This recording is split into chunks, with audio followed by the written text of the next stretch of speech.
the Computational Science Working Group. And today we're here to highlight 4 of these projects in this installment of our Marching to March series. So as we kind of continue going on and continuing with this series and doing additional webinars, you'll hear about more new projects and more new deliverables or finalized deliverables during the course of the next 3 to 4 months as we, again, continue our march to the 2017 CSS. So we have, like I said, a lot of new projects going on. These folks have kindly offered to present their activities within the context of their projects today. So we're looking forward to another great webinar session. But just as a few introductory remarks, as you may have heard, this webinar will be recorded. So if you have other colleagues that may have not been able to join today, we will post the recording to the PhUSE website within a week or so after the session. If you do have questions, we will have a Q&A at the end. Please feel free to type your questions into the question functionality of the GoToWebinar panel, and we will try to get to those again at the end of the session. If we don't have time to get to your questions, we will try to follow up offline and post the responses to those questions on the PhUSE website as well.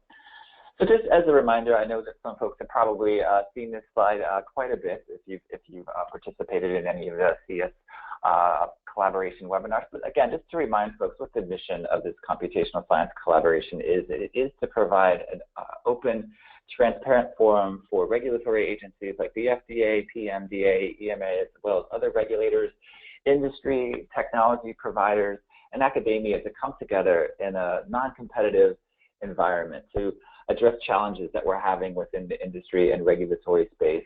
Effectively, the mission is to enhance care and bring drugs to market faster.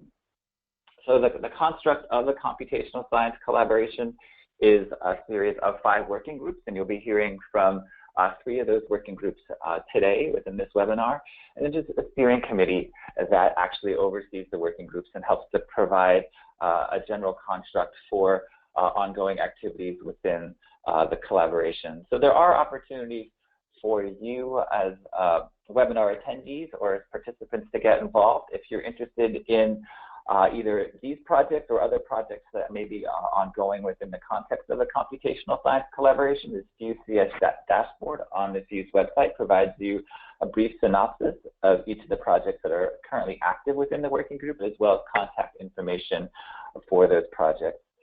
So as I mentioned, in future webinars in this Marching to March series, we will actually discuss some of the deliverables that are being produced from these working groups. You can actually go to the PhUSE website, and we have a catalog of all of the finalized work packages and all of the good work that's been done by the different working groups.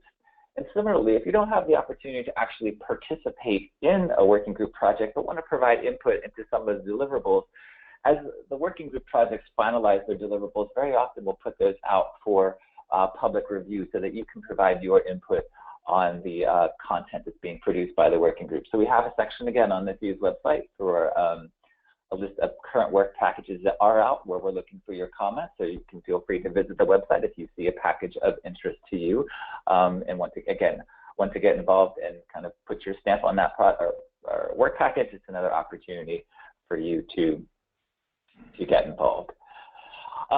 Again, we actually had this Q&A at the 2016 CSS, and we found that when we asked the question, what words describe the symposium, and then even within the broader context of the computational science collaboration, it's collaboration. It's really key here. It's a place for industry, regulators, academia, technology providers, all to come together and to work in a non-competitive forum, and again, solve challenges that we're having within industry. And again, if you're interested, as I said, this is the Marching to March series, and in the 2017 CSS, the dates have been finalized for that. So try to get those on your calendar and attend. And before I turn the presentation over to Bhavin, who will talk about the SDTM FAQ, I do want to put in a plug for a new project that will be kicking off shortly, and they're looking for volunteers. So as you may be aware, the Study Data Reviewers Guide and an Analysis Data Reviewers Guide templates were work packages that came out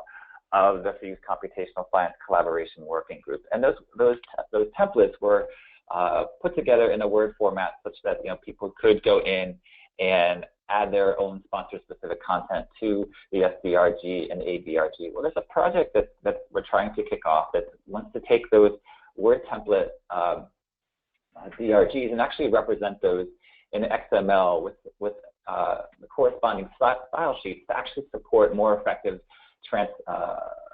transport of that information from sponsors to regulators. So rather than having it in a Word document, having it in an XML format that can then be more easily linked to other components of a submission. So again, the project is actively recruiting participants. Mike Hemby is the project contact. His email address is on the screen, and these presentations will be made available after the webinar. So if you have an interest in representing the DRGs in XML, please contact Mike, and I know he would be very happy to have your participation in that project.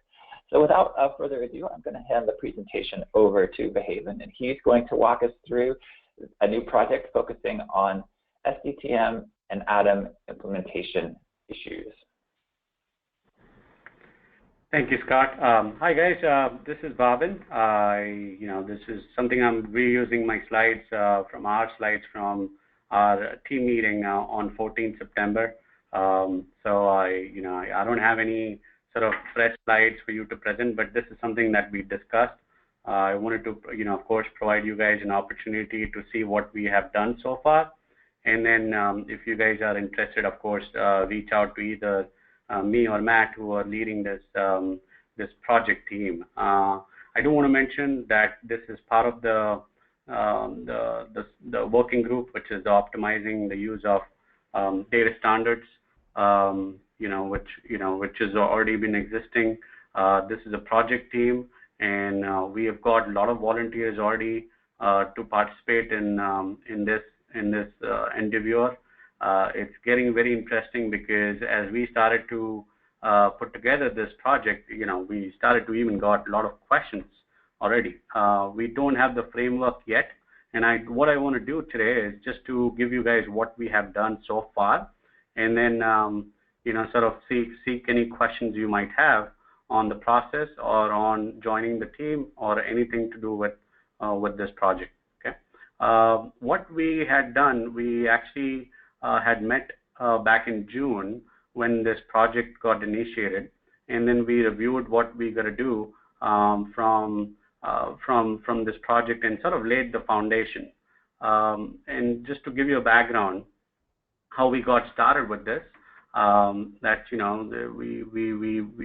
was a session in the CSS in March in US and also in June in EU. There was a lot of questions asked from the industry, some of the SDTM implementation nuances, and then there was a common theme across the board that there are some of the very commonly asked challenges, questions among both SDTM and ADAM, and I think that sort of initiated this project that we need to have a knowledge base, an FAQ, to address these challenges, so people in the industry can go to one place to get answers to those questions. And that's how sort of this project started. And then what we are initiating is, we want to form a working group to collaborate with CDIS. So we have representation from CDIS. We have, of course, representation from the industry. And also we have a lot of FDA participants in this project already. And then, of course, we seek any subject matter expert to come and help us with addressing these questions. These are the questions that are commonly asked from the industry. So the idea is to have the implementers and the consumers sort of put the questions onto this project team, and then have the project team address those questions and post it on the wiki forum. And then the idea behind this sort of also we used what Send had put together, the framework. I don't want to go into the detail, but that's something just to tell you guys that there was already a framework in place for the Send working group, and so we are sort of taking ideas from there. There's already a wiki, the FAQs, and the forum.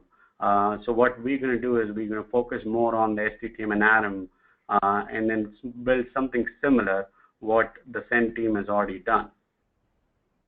When we started to sort of think about, what are the common asked questions, and we got bombarded by various different topics that of course, depending on where you are during the development phase on the CDISC, either SDTM or ADAM or submission or anything to do with validation conformance.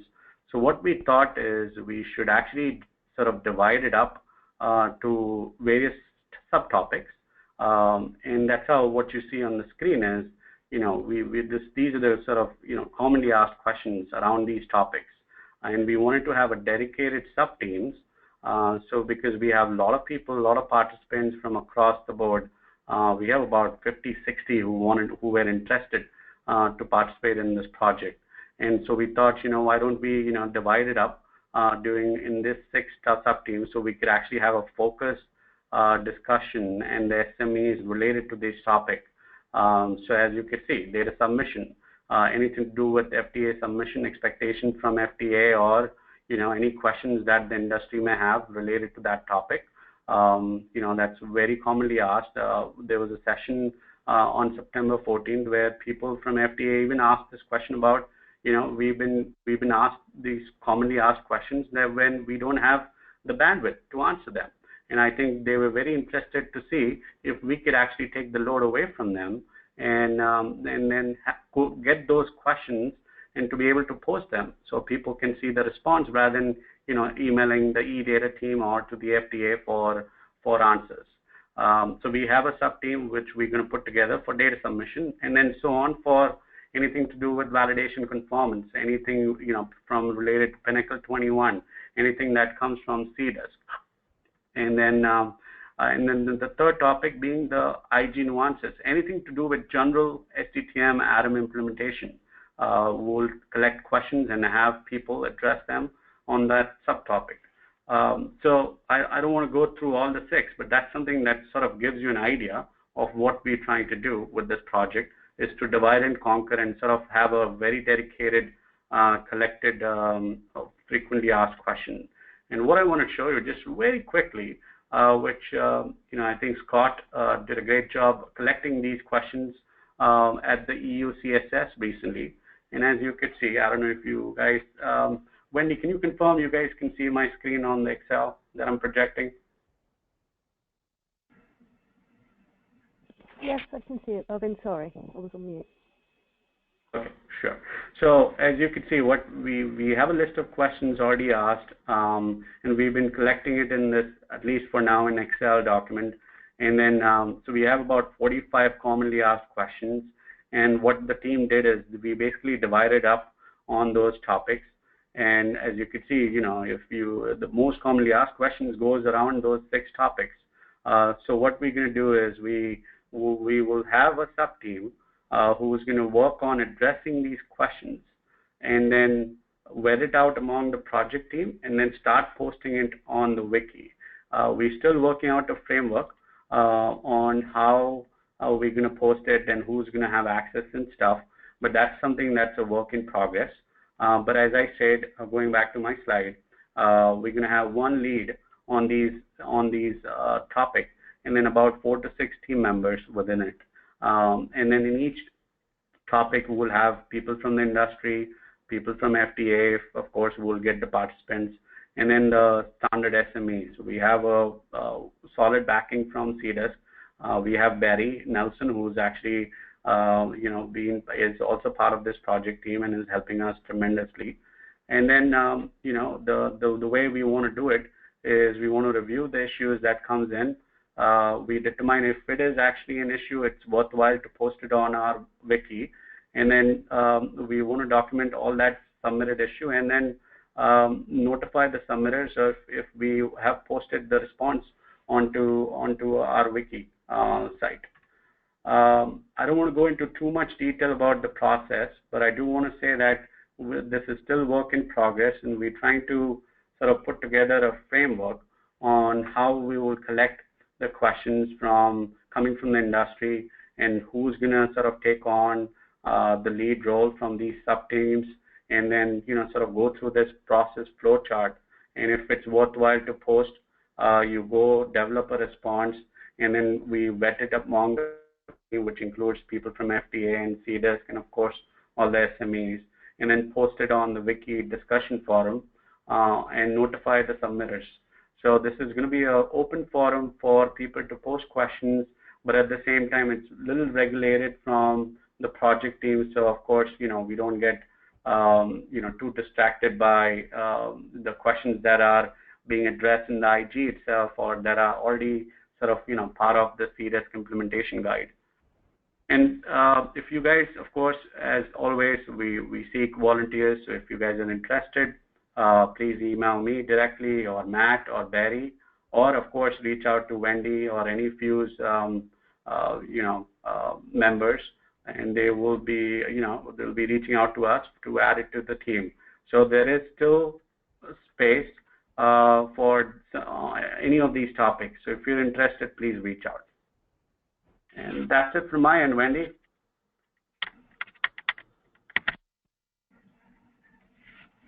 Thank you very much, Bhavin. So our next presenter is Maria, and she's going to present on data consistency, send data sets, and the study report. So if you could pass it to Maria.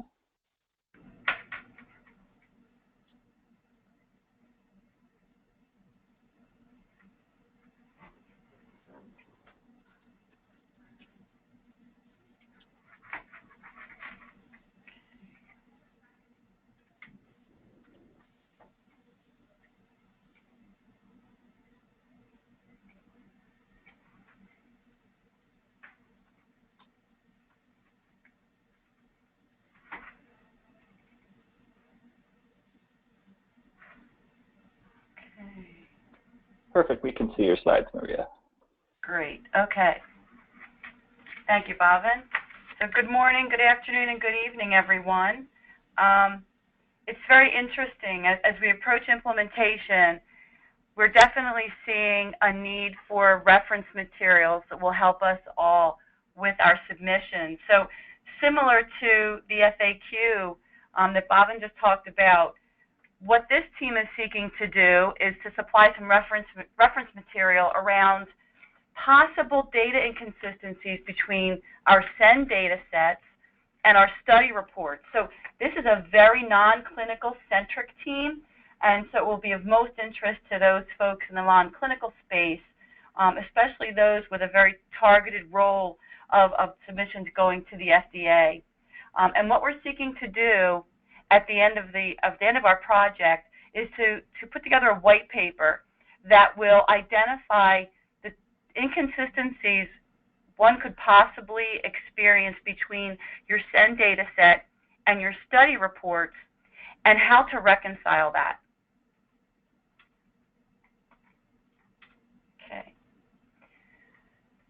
So why would there be inconsistencies? Why is there a need here? And it's largely driven by the fact that many companies, many CROs, pharma, will have separate paths for the generation of their SEND data sets and the paths that they use to generate their tables. Many of us already have validated processes around generating our study reports that we are currently submitting to the FDA. And we are beginning new tools and paths for generating our SEND data sets, and they frequently are not the same. So innately, there's going to be differences between the two, and ideally, there should not. Okay. It's also important to note that some of those inconsistencies may be acceptable. So it's going to be important for us to identify which of those are acceptable and tolerated by the agency and which are not. And if they're not, how do we go about addressing them? I think another point to make here is that as we're all beginning our implementation, we're realizing our lab data capture systems generate a lot more data than we may be reporting out on our study reports. And that's a common experience across the board. Oh, it looks like I did not advance slides here.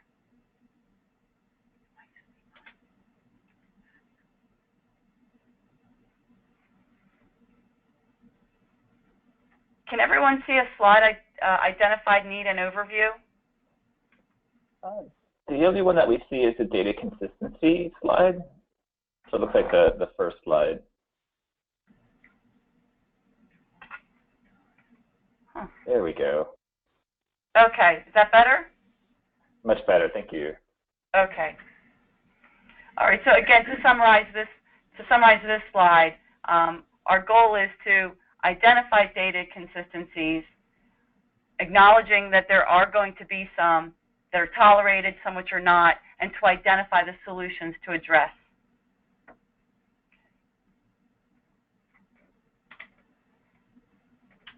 All right. So what you're seeing here is a graphical representation of what a future submission package is going to look like. So right now, we're submitting our study reports in our submission packages. But in the future, we will also be including a SEND data set, which includes a defined XML file, a study data reviewer's guide, and the study data standardization plan. So we're focusing on the inconsistencies between study reports and the data sets, determining which are tolerated and which are not. And then to find solutions, ideally within the tools, to address those inconsistencies. And if not, utilize that study data reviewer's guide as a place to describe the differences. Ideally, the tools would be flexible enough that we could reconcile our study reports and data sets, but we're not quite there yet with the tools that most of us are using.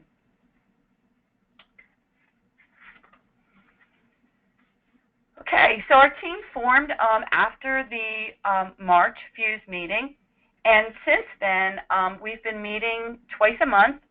Our team is made up mostly of folks from CROs and industry, pharma, and we are surfacing, in our experience, inconsistencies that we have seen between study reports and the SEND data sets. We're trying to identify the root causes of those inconsistencies, and that may be because data that we're collecting in our lab data capture systems is not being reported by design, or it's due to the different processes I talked about, the different technical tools, the different pathways of technical tools that we're using to get our study reports versus our data sets. There could also be some implementation guide interpretation differences between some of the SEND tools that are available, which could be causing some of the inconsistencies. So there is a link to a workbook that our team is using to capture all of these known inconsistencies, and that's on our PhUSE wiki page. That's included in this presentation. And we've actually provided what we've surfaced thus far to the FDA as a part of the Fit for Use, Fit for Purpose pilot. And for those of you that may not be aware, there is actually a small pilot that's a part of a PhUSE working group project, whereby a number of, I think it's about a dozen to 24 participants have submitted some test pilot submissions to the FDA, including all of those pieces that I referred to earlier: the study report, defined file, study data reviewer's guide, and the FDA is looking at those, validating them, and giving us feedback on the quality of those submissions. So we have provided to the FDA what we have found thus far as possible inconsistencies between reports and data sets, and we're seeking feedback from them on their tolerability to those inconsistencies and any others they may have found as a part of the pilot. So that's what's going on right now in our team. And as I spoke to earlier, our goal is to provide a white paper to PhUSE members that share example of differences, to collaborate with the working group, the Non-Clinical Study Data Reviewers Guide working group, to provide language to address the differences between study reports and SEND data sets. And to provide solutions for differences, whether it be addressing them in the study reports, changing our tools, recommending that some of our IT partners update their tools, or making that notation in the Study Data Reviewer's Guide. So what are some of the examples of discrepancies that we've seen thus far? Many organizations will have pretest data for their test subjects that will be included in their lab data capture systems and thus a part of their SEND data sets. However, they're not necessarily included in the study report. Some companies may also have segregated groups that are part of a TK collection. And if that test subject does not have a TK collection sample, they will not be reflected in the study reports. However, any data taken on that test subject up to that point will be in the SEND data set. A very simple possible inconsistency is a difference in significant figures. There are some non-modeled endpoints that some folks may be reporting in their study reports, such as biomarker data, veterinary assessments, etc., that may not be a part of your SEND data set. There may also be data collected for investigative purposes that may be a part of the lab data capture system and thus the SEND data sets, but not included in the study report. Again, not including some things by design.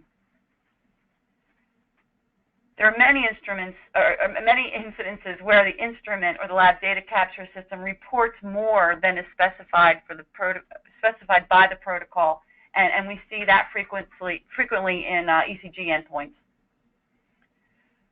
Also, some sponsors will have the ability to collect data in a pooled fashion, and their reporting system may do a calculation that reports out that data per animal. Vice versa, and the opposite could happen as well.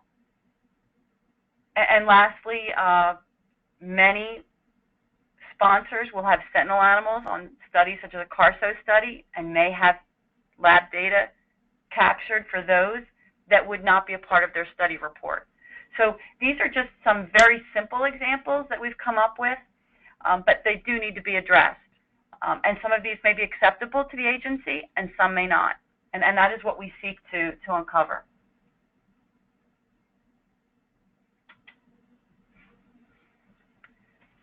So our working group does have a page on the PhUSE wiki, and a link is provided here in the presentation. And our total list of current scenarios identified is also on a link on our wiki page. We are inviting others to participate. The inconsistencies that we can surface and address will only be as good as what our team is able to provide. And so by increasing the number of people participating and therefore the experiences of more sponsors and CROs, we can make this white paper even better. If you're interested, I've provided some contact information for Fred Wood and myself. And I would like to say, I only joined PhUSE in the beginning of this year and volunteered at that meeting to be a team lead. And I've learned so much. So I would really encourage others to consider participating in perhaps a more involved way with PhUSE. Not only will you learn a lot, you'll make a lot of really helpful contacts, friendly, collaborative contacts that have helped us at our company to implement. If, however, you're not able to participate on our team, but you are aware of report and data set inconsistencies, I would also ask that you share those as well. Again, it would only add to our white paper and make the reference material that we're able to supply to everyone better. Okay, so I'll stop there, Scott. Thanks so much, Maria. So our next presentation will be from Kevin Snyder, and he will be talking about another new project within the non-clinical topics working group, and a project focused around assessment of scripts. If you can pass to Kevin, looks like you have. Okay. Excellent. All right. So yeah, my name is Kevin Snyder, and I'm going to do a brief talk about the new non-clinical script assessment project, also part of the non-clinical topics working group. I'm co-leading with Bill Hauser. I just want to give a standard FDA disclaimer that the views that I express here are my own and not FDA policy. And so the rationale behind this project was that with standardization of non-clinical data sets using SEND, it should be possible to develop universal analysis tools. And we wanted to try to leverage the same crowdsourcing approach that the standard analysis and code sharing working group has utilized with clinical data to try to see if we could drum up some useful scripts for dealing with SEND data. And so it turns out that the members in the group including myself, have a preference for working with the statistical programming language R, although we will also probably entertain and use SAS and different other languages perhaps. But right now we're kind of, our one goal that has come up is we've had a goal to try to just learn to help each other use R to deal with SEND data. More specifically, we have a goal of trying to develop a library of R functions that could be used to manipulate and process SEND data. The goal being to provide a starting point for the development of custom analyses. So in trying to work with SEND data using R, there's a lot of low-level functions that could make things a lot more efficient that people would have to develop independently, and our goal is to develop those together and then share them so that people don't have to reinvent the wheel.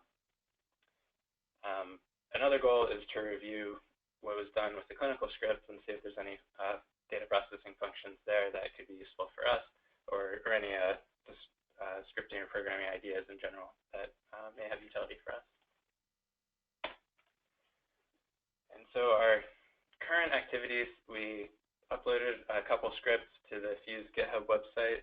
We worked out with the clinical groups, carved out some space on the GitHub website for non-clinical scripts. And really, we've just been working through one script that I contributed. That's a TK curve plotting script, or toxicokinetics, which is like pharmacokinetics for toxicology studies. And we've been going through this script line by line with the following goals: to learn the basics of interacting with SEND using R, kind of using it as an example. Also, identifying and fixing bugs that occur when we try to run this script on different data sets. Because as we all know, even though SEND's a pretty new standard, it's still best practices are still being developed, and so different users have implemented it differently, and so when you try to apply a standard analysis script, things aren't in the places you expect them, the script will break, and this kind of just gives us insight, direct insight into the different ways people are interpreting the SEND IG. At least with respect to toxicokinetics data. But we're hoping that that our group might be able to provide feedback to the other working groups and projects, the other SEND projects, that are trying to standardize the way people interpret SEND. And lastly, we have a goal of identifying functions with generalizable utility within the script that will be useful beyond just the creation of TK plots. For example, one function that was implemented in this script is creating a subtable from the XPT file, basically, and just pulling the fields that we're interested in and renaming them to things that make sense. And I'll give more details about that. So I just wanted to give a little more detail about what I'm talking about. This is what the TK curve plot script produces. It produces a plot of concentration of drug in blood over time after being dosed, and this data is publicly available data that was contributed by PDS Life Sciences. It's available at senddata.org. They also uploaded it to the PhUSE GitHub website, and so this is the kind of output. The script can produce averaged across groups, or you can look at individual subjects. And this is our goal is not really to create the most fantastic TK curve plotting program right now. We're really just using this as an example to then look under the hood, how did we create this plot? How can we do that more efficiently? And how are those processes? How can we pull functions from that that'll be helpful in creation of other plots or doing other kinds of analyses? And so this is an example of a generalizable function. I'm going to call it subtable. Hopefully I'll come up with a better name later. But just for example, if you just looked at an XPT file, the PC.xpt, that's the pharmacokinetic concentrations XPT file. It has all these different fields. They all have names that are not easy to interpret if you're not familiar with the SendIG, and they're not all relevant. They're not all filled in. They don't all need to be filled in for different studies. And so this function, if you tell it what XPT file you're interested in, what particular fields within an XPT file you're interested in, and what you'd like to rename those fields, you just plug that into this function, and then it produces this small table, which only has, in this case, we just look at subject and what was the drug concentration. That's not enough information to produce the TK plot, but I'm just demonstrating that function, while useful in generating these TK plots, will also be useful for all kinds of analyses. And these are exactly the kinds of functions that we want to create. This one's pretty trivial. Hopefully we'll come up with more advanced ones that will perhaps really save people time. But again, the idea is that as various users of SendData try to interact with SendData, it's not helpful to have functions that are tailored to working with SendData, so we're not all reinventing the wheel. So our timelines and deliverables by the next CSS, we're hoping to at least finish going through this script and pull all the useful functions that we can from it. And we'd like to at least make good progress reviewing the clinical scripts and seeing what kinds of functions and ideas we can pull from there. And then further down the road, perhaps the following year, hopefully, but certainly eventually we'd like to publish an R package that contains all of these functions and documentation so that we can publish that out so any R user that's working with SendData across the industry will be able to benefit from these functions and have the documentation to use them easily.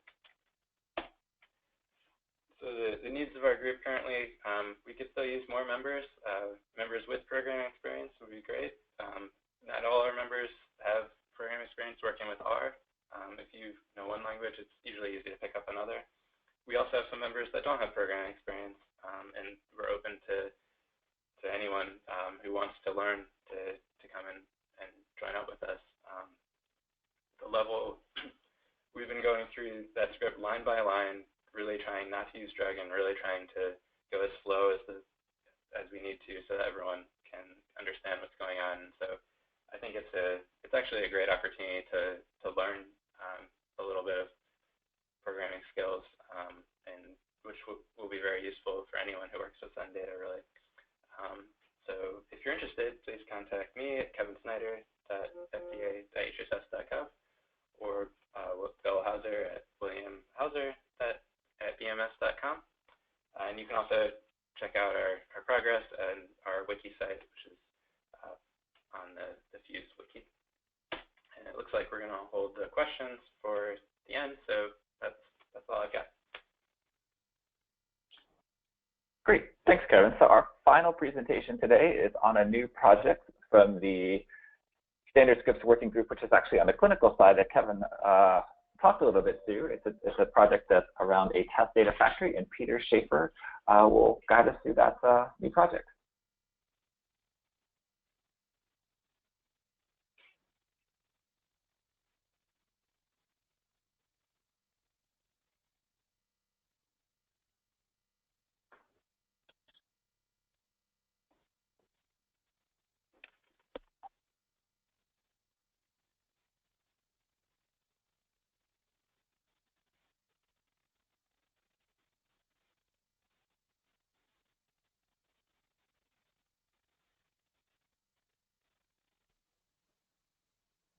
Okay, so Peter, we lost your now? presentation.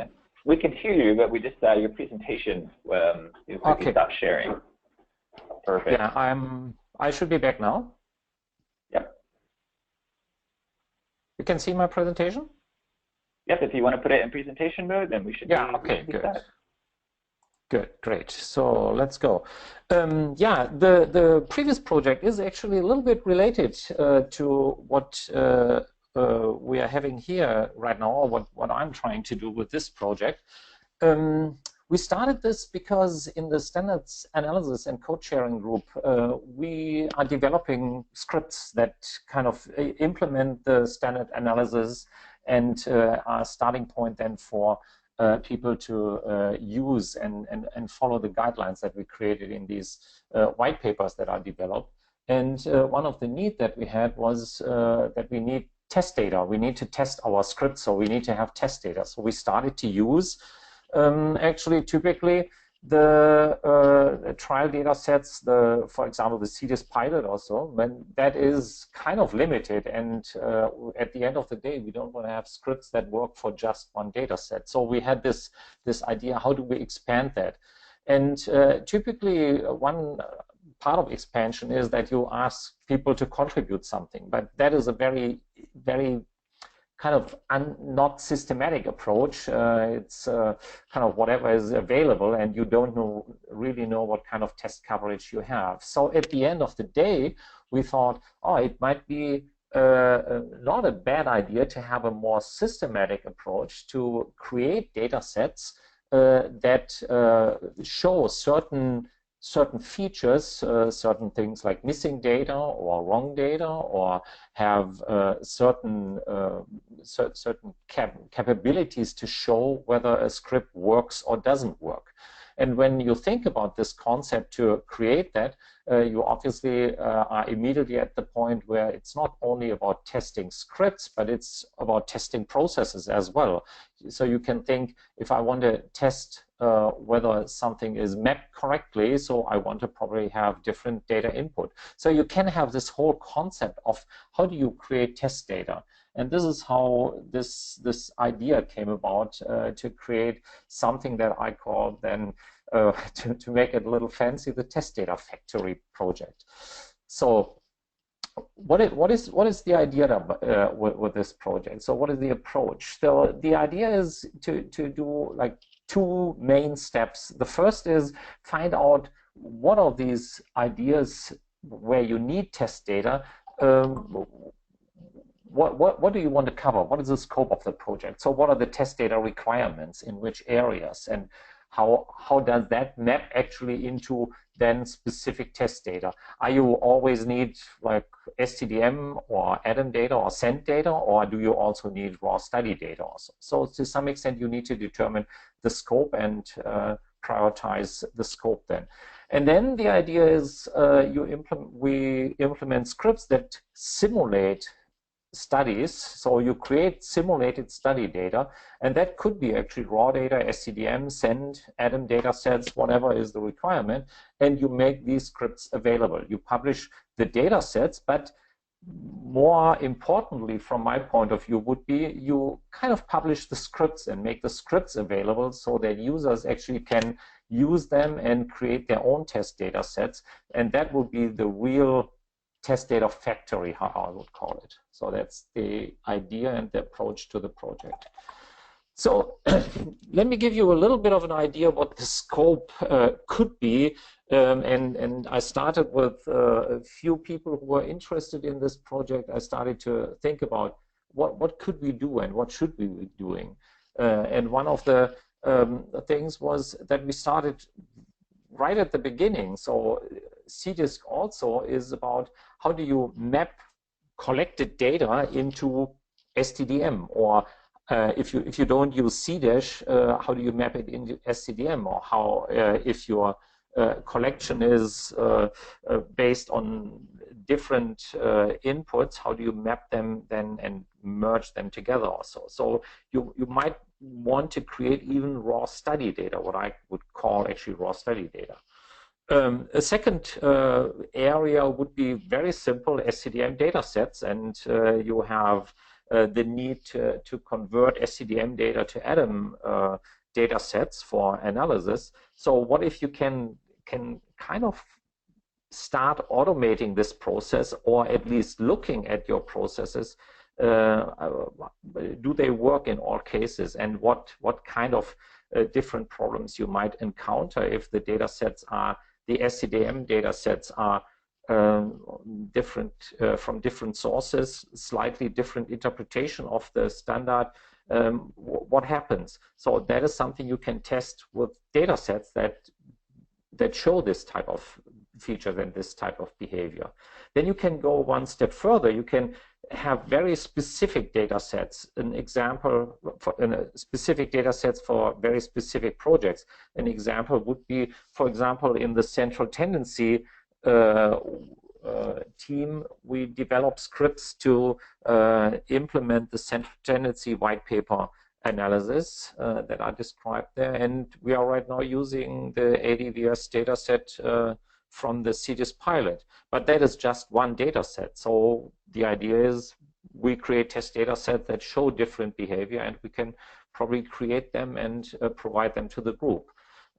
We could look into the release of the ADAM NCA dataset standard and say, yeah, let's kind of create these data sets and see whether the group actually develops a standard that is usable across different requirements, different processes in different companies. So we could create these type of data sets and use them. The SEND group, what we was just presented previously, would have actually exactly that requirement. So they could use these type of data sets. So we have different areas where we can do that, all the way to, at the end of the day, what about creating the next version of CDIS pilot, an end-to-end study data set that has everything in there and simulates actually a complete study? Can we even go all the way? Which obviously is something that we can't do on a very short notice, but that could be kind of an end goal. So what we have done so far with very little effort, actually, I've created a kind of proof of concept using R and a platform that is called Bicus that allows to execute R scripts in a cloud-based environment or a server-based environment. And that creates right now a DM data set. It provides a user interface to set options like the number of subjects, the trial design, whether it's a parallel study or a crossover study, says what kind of values for sex and race do you want to include, like male and female, or both of them, or just male or just female or so. And so it kind of asks for some user input, and then it generates a data set. And this data set right now passes the Pinnacle 21 validation with the community version. So there's a little bit of a exception that it doesn't pass actually right now. So there is some work to be done, but and that has to do with the XPT file, essentially, how it's created. So there's one issue in that proof of concept. The interface looks a little bit like this. So you see, like, there's a study type. So it kind of shows that can be done very quickly, very easily, and I can create data sets, DM data sets in this case, which is probably of limited use, but it can be created very quickly and very easily. So the concept itself seems to work very nicely. So where are we? We have this proof of concept. We have started to work with that really very small group, 3 people at the moment, to discuss the scope and what we actually want to do and how we want to start. But before we actually even move forward and do more, we probably really need additional team members to simply get more input and have a broader discussion about what are data sets that are required and that are needed. So at this point, I'm really asking for people to join this group. We're still at the very beginning. Contact me. My email address is there. There is a wiki page that I created. You find some more information there, and I'm just asking people to contribute and to kind of help us moving this forward. And that's about it. Excellent. Thanks so much, Peter. I make you the presenter, Scott? That is perfect. Okay, should be done. Thank you. Okay. So I want to say, I do want to thank everybody who joined the webinar today. I hope you got a little insight into some of the new projects that are being run within the context of the computational science collaboration. Again, this is just an ongoing series. It's not the last webinar in our ongoing series. We'll have other webinars to discuss additional projects that are newly launched within the computational science collaboration, as well as some deliverables that are being finalized by the different working groups. Again, the recordings for this webinar will be made available in about a week on the PhUSE website, as well as the presentation. So if you are interested in joining one of these projects, the contact information for these folks will be available to you. So again, thank you for joining the webinar. The dates for the 2017 CSS are set. We hope to see you there, and we hope that you get involved in some of these new projects, as well as some of the other ongoing activities within the collaboration. So we will see you in another couple of months for the next webinar in our ongoing series, Marching to March. Thanks, everyone.